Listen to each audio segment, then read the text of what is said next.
Hi there, this is Steve Hackett, and you're watching and listening to Life Minute TV.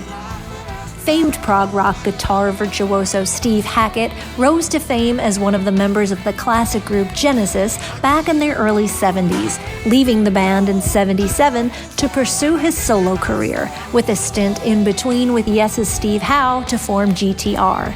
It's a career that's lasted for more than 50 years, more than 30 solo albums, and countless fans from around the globe.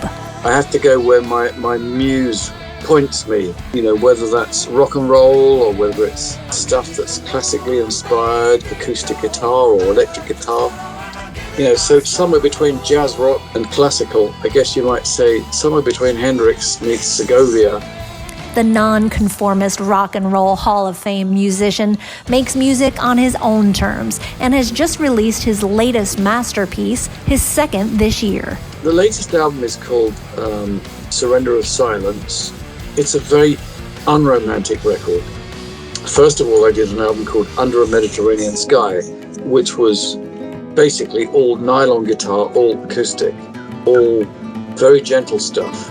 That is romantic, escapist. It's not attempting to be modern in any sense of the word, but it is cinematic and romantic. And when I do an acoustic album, I just try and make it as beautiful as possible.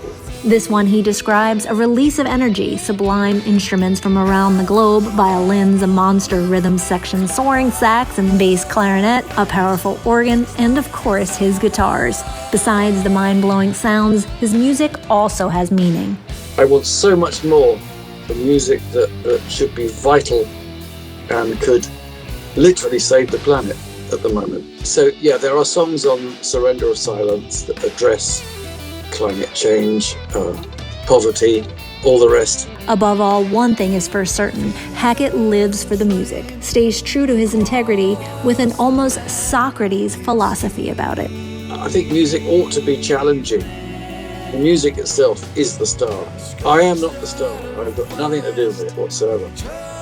Any music that I've done over the course of my lifetime, whether it's with Genesis or GTR or stuff on my own, whether it charts or not, musicians pick up on it, and that's the important thing.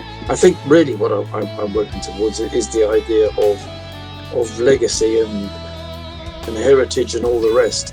And the most important takeaway? He wants to give to the people what he expects from others. Non-compliance is where we should be headed, because if we don't start the revolution, we lose the world. We need the protest songs. We need so much more than just going along with it and being wonderful and getting a diamond put in your teeth and all the rest of. You've got to be more than just the image. All I can say is that I'm trying my very best to deliver the kind of music that I want to hear from other people, and I don't quite hear from other people.